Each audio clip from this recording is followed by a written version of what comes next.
Hey, welcome to the channel. My name is KG. I'm the author of the book 10 Leading Tools, and I am a podcaster. I run a newsletter and a blog all about leadership. Today I've got a really exciting show for you. It's all about the 5 things that I wish I knew when I started over 20 years ago. So let's get started.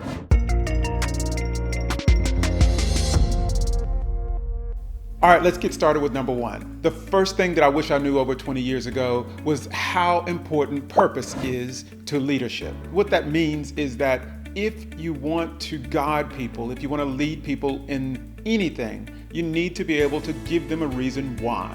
Have them understand why they're doing something more than what that thing is, and you will go so much further in your leadership journey.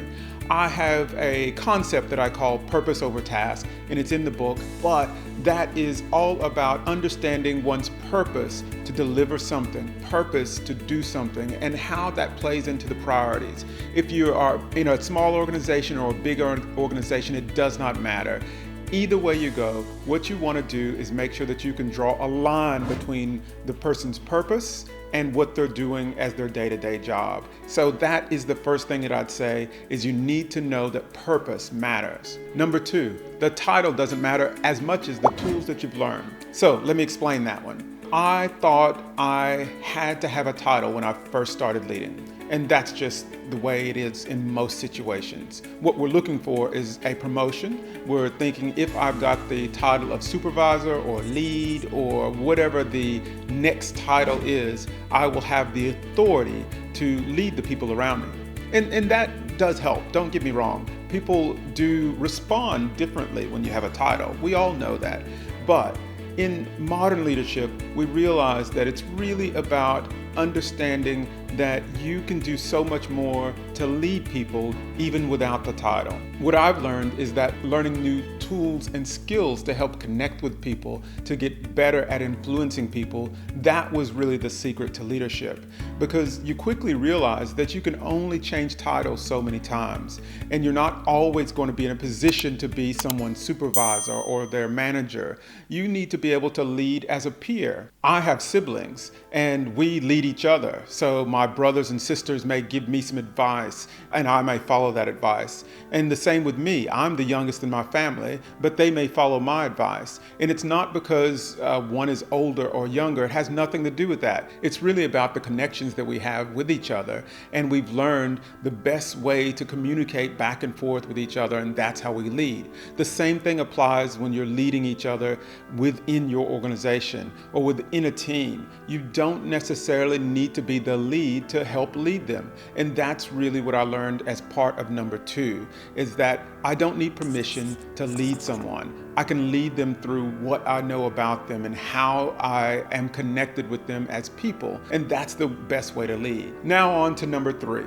Number 3 is an interesting one because it is about the group and understand how important that when you're leading different people, how much culture and communication really count. Whether it's a soccer team or in your corporate environment, you really start to understand the importance of actually creating a culture of open communication and people being able to trade ideas and give feedback. That's really what causes you to be able to lead effectively. And what that really means is, as I started to understand how much people needed to connect with each other, I understood that's the biggest influence on leadership. I could lead much more effectively through the conversations that I had and that feeling of support that I could give by creating a culture of communication and a culture that people have each other's back. That's what created the best leading environment that I've ever been in. Number 4, build trust over expertise.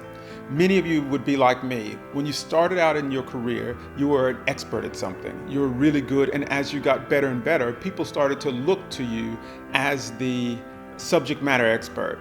Then ultimately, you found yourself in a position where you were kind of leading them, and then you may have gotten a promotion and you started to lead them officially. But as you think forward, you can only do that so many times. You can't be the subject matter expert for everything and everyone that you lead. So what do? You have to lead by using trust over expertise. So that means you've built a supportive environment where people trust you and they trust that you will guide and clear the way. And you don't have to be the expert, but they know that you will facilitate the best possible outcome. And once that happens, you really have trust on both sides, because trust is a two-way street.